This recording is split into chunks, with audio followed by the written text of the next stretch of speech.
SPEEDROIDS have been one of my favorite decks to play last year, and we finally get to play it in Yu-Gi-Oh! Master Duel at full power with the release of the Selection Pack Beyond Speed. You have cards like the Cork Shooter that was very important for the deck, as well as the Baron de Fleur being one of your boss monsters in the deck, being a Wind Synchro type monster. And before I get into the deck profile, I'm going to be talking about a few cards that I am not playing in this deck for certain reasons, so I'll get to that right now. So the first thing I want to talk about is the Speed Recovery. A lot of people say that this card is very good, and it is a really good card, but in this format where there's Maxi in the format, you don't want cards that are just overextending with cards like this and a lot of other cards in the Speedroid archetype. So I'm not playing this card simply because of that, and the fact that this card is very much win more in the fact that you don't need it for the one card combos, which is like your Crystal Wing or your Baron de Fleur combo. So for Speed Recovery, it's a really good card. It's, you know, very strong, but for those two reasons is why I don't play the card. And as well as the Speedroid Scratch, this card is very, very good, but any deck that where you have a lot of staple cards and not that many Speedroid cards, you're gonna have really, you know, bad opening hands where you have Speedroid Scratch and no Speedroid monsters. You might have staples like the Ash Blossom, you might have the Maxi, the Nibiru, etc, etc, or you might have a Marble Machine in your hand and a Speedroid Scratch, and you don't want to really risk yourself getting Ash by discarding the Marble Machine. You would rather just normal summon that Marble Machine. If it gets Ash, you can just next turn use the Speedroid Scratch next turn. So it just creates these awkward scenarios where that Speedroid Scratch would be better off being an extender like a Hasty Horse or the Cock-a-doodle-doo or any of the Wind extender monsters. So it's just not as good. And as well as the Wine card, Wine is the same issue. You have to specifically draw into Wine plus a Wind monster. Then you have to discard those Wind monsters, and if you get Ash, it's really bad. And yeah, it's really good when you resolve it, but you know, Ash is one of the most popular hand traps in the format. So why would you ever play this in the Wine over, you know, something like, you know, all of the normal summons, the Marble Machine, the Ultra Hound, etc, etc. So that is why I am playing those cards.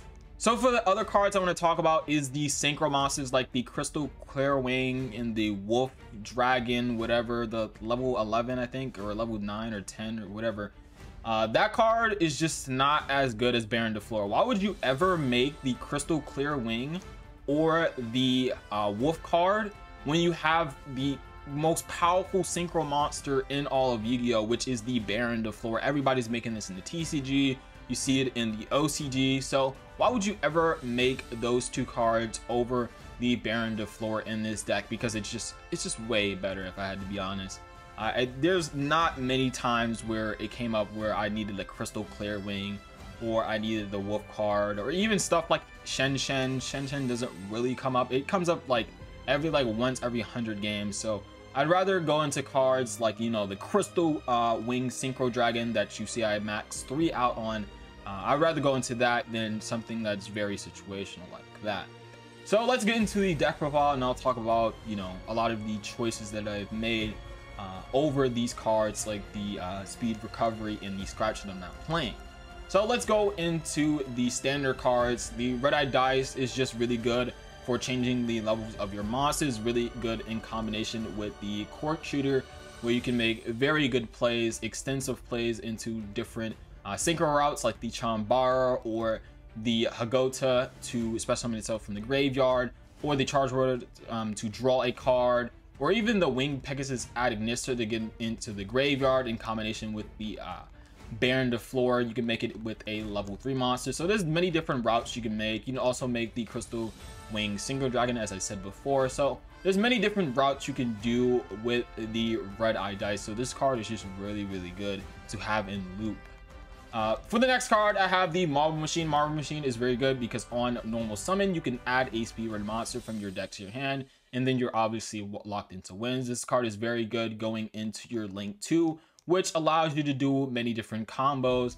as well as the other normal summons in the deck, like the Ultra Hound. Ultra Hound on normal summon, you get to send a Speedroid card from your deck to the graveyard, and then during the main phase, except the turn it was sent to the graveyard, you can banish this card, then target a Speedroid monster in your graveyard, shuffle it back into the deck, and if you do, special summon a Speedroid Synchro monster from your extra deck with the same level but different name, but its effects are negated. So this card is really good for being a one card link into the Rubber Band Shooter, which is just really good in this deck, as well as being able to recycle back your monsters. So you can recycle back a Higota to summon out a Chambara, or vice versa. You can, you know, return back a Chambara to summon out the Higota, etc. You can also return back a level 3 to summon out the Cork Shooter. So there's many different plays you can do with the Ultra Hound in graveyard next turn or the following turn.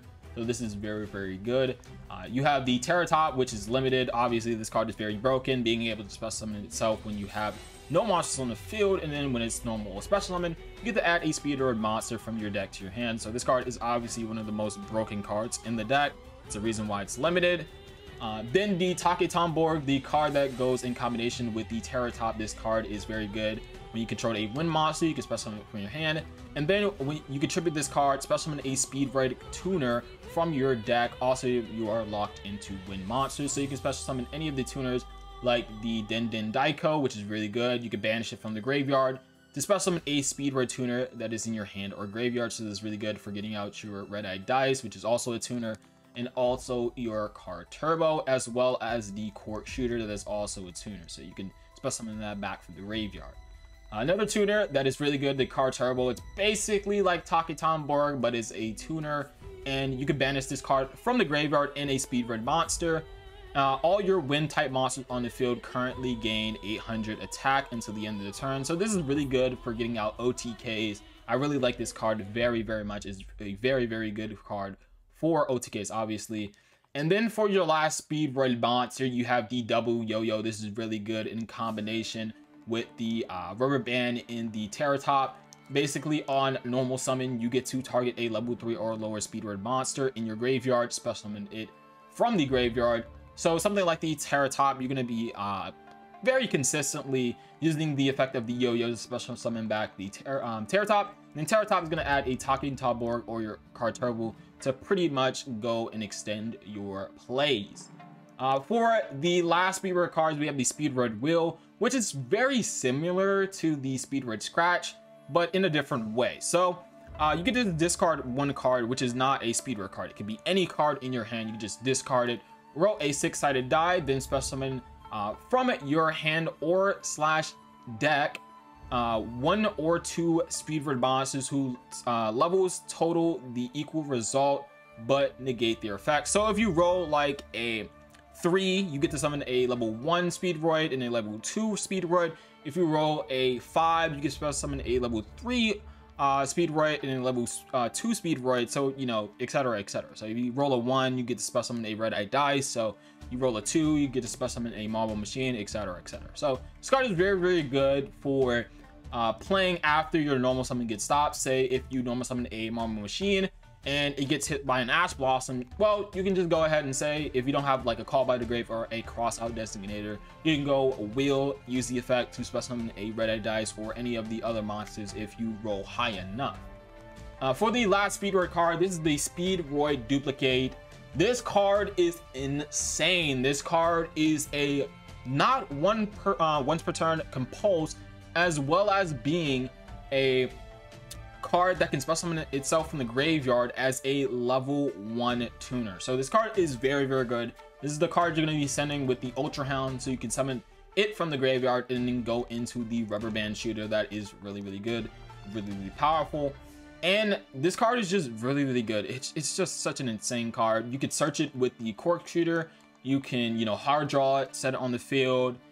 If you have a hand trap, say if you don't even combo, say you bricked, if you have like a Droll or a Ghost Mortar and Haunted Mansion, you can discard the Ghost Mortar or the Droll on your turn or in your opponent's turn, and then you can use the effect of Duplicate, banish that Droll or that Ghost Mortar that you used to negate or stop your opponent, and then, you know, return a monster or card back to the hand. So this card is very, very good. I like this card. And in the TCG, I used to play stuff like Duel and Ghost Mourner.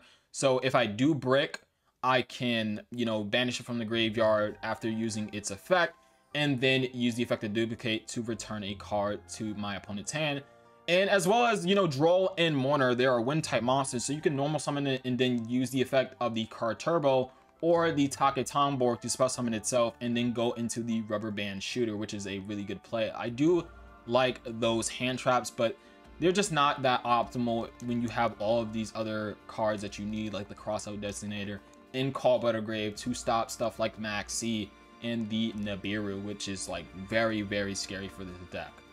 So for the staple cards, I'm playing the standard 3 Maxi, 3 Ash, 3 Nibiru, and the 1 Impermanence, as well as the Crossout Designator, the Call by the Grave, and the Harpy's Feather Duster. These are just the most generic cards you can play in the meta. Crossout being very good to stop your opponent from stopping you, as well as Call by the Grave.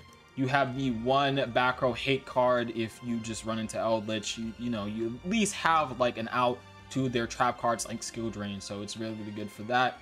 And then you have stuff like Maxi, which is really good against any combo deck. Ash Blossom, really good against any deck. Nibiru, really good against any of the combo decks. And then the Impermanence, really good in combination with the Crossout, as well as being a really solid hand trap in and of itself. So for the extra deck, it's very, very strange to some people's eyes. They might see like, oh, why are you not playing this card? Why are you not playing that card? Like, the extra deck is up to your opinion. I feel like this is more of a personal preference, which you think is very good for the Speedroid deck. Whether you want to play like, you know, other virtual world cards like the Yugioh or the Shen Shen, or you want to play any of the higher level wind type monsters like the Wolf or the Crystal Clearwing, you want to play the Clearwing Synchro Dragon, stuff like that. It's all up to personal preference, but this was my 15 card extra deck. Obviously, if you had 20 card extra decks, I would play those cards, but you don't. So let's get into the extra deck. I am playing the Metal Marsher. This card is very, very good for extending into another Crystal Wing, as well as going into other synchro monsters, as well as the Cork Shooter. This card also allows you to extend your plays by special summoning both of the materials used to special summon this card, and it can also add a Speedroid spell and trap card from your deck to your hand. So you can add stuff like the Speedroid Will to extend your plays, or the Duplicate to interrupt your opponent. For the next card, the Chambara, this card is very, very good for OTKs, and when it's sent to the graveyard, you get to target a banished Speedroid card and add it back to your hand. So this card is really, really good. Hagota, really, really good, really, really solid, being able to special summon itself when you have a Speedroid Tuner on the field while it's in the graveyard. So it's just a really solid card. Charge Warrior being a good card, just, you know, when it's synchro summon, draw a card, and it can attack all special summoned monsters, which comes up sometimes. So it's really good for that, especially when you have stuff like the card Turbo that can boost its attack by 800. Wing Pegasus Agonister is really good for some back row hate, because this deck in the extra deck doesn't really have that good of back row removal. All it has is the Kite Drake besides the Wing Pegasus Agonister. You also have the Baron de Fleur that can be, you know, spell and trap card removal, but this is like your more standard way of getting rid of spell and trap card removals without just going all in. Crystal Wing Synchro Dragon, this is like your boss monster. It's like one of the most common cards you can summon, because you have stuff like the Hagota that can special summon itself, you know, multiple times per turn, or it can special summon itself from the graveyard every single turn. So you're gonna be able to, you know, get a level 3 out pretty consistently. So you could just summon this out, summon a level 3, you know, go into Crystal Wing again and again and again. So it's really, really good to have something like 3 Crystal Wing, which is very standard in this deck. And then we have the Kite Drake. Kite Drake is really, really solid, going second, especially being able to bait out a negate, and when it's destroyed or sent to the graveyard by your opponent's card, you get to add a Speedroid monster from your deck to your hand. This card is just, it's so insane going second. I really like this card, and is why I would probably play a Hasty Horse, but it's just not much space if you're playing all of these staple cards. maybe you can cut like a Nibiru to like 2 or 1 to play a Hasty Horse, because in combination with a level 3 tuner like the card Turbo, or if you have Takata on board to summon out a level 3 tuner, it can be very, very solid going second. So I really like the Hasty Horse card, but it's just not enough space for it. The Bear on the Floor, obviously this is one of the best wing synchro monsters, or wind synchro monsters, which is like really, really solid. The Clear Wing Fast Dragon, this is just a level 7 you can make so you can climb up into the Bear on the Floor, or it can just be a level 7 you can have on the field to interrupt your opponent, because you can target a face-up monster your opponent controls that is special from the extra deck. You get to change its attack to 0 and negate the effects on the field. So this card is very, very, very solid for that. But most of the time, you're just going to be climbing up into the Bear on the Floor, or just, you know, summoning on the field and leaving it for interruption. The last and the final card in the extra deck that I want to talk about is the Rubber Band Shooter. This is your best card you're going to be going into, because during your mating phase, immediately after this effect resolve, you get to get a extra normal summon for a wind type monster, and you're obviously locked into synchro monsters after that.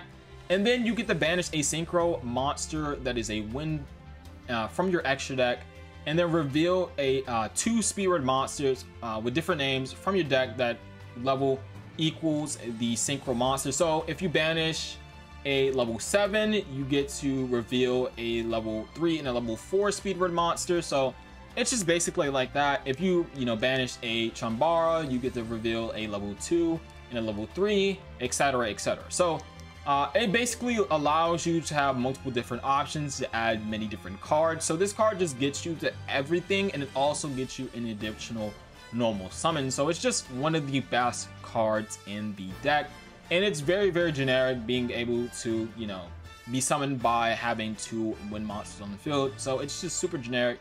You can have like a Cock-a-doodle-doo or a Hasty Horse. You can have any other wind monster on the field plus another one to summon this card. So it's very, very, very good and easy to summon. So hopefully you guys enjoyed this video. I've rambled on long enough. If you want to see a combo guide on how to do the 1 card combo, how to do the 2 card combo that plays sort of around Nib, or you want to see any other replays of this deck going against top tier decks, let me know in the comment section below, and I'll be able to provide with that. Because before I did this when in the TCG, when we had this deck, and maybe you just don't want to see that content, you want to see the Master Duel way, or you want to see against the Master Duel decks instead of the old TCG decks, because I haven't covered Speedroids in a while. So if you want to see more Speedroid gameplay, let me know in the comment section below. I'll be able to provide for that. So hopefully you guys enjoyed this video. I am out. Peace.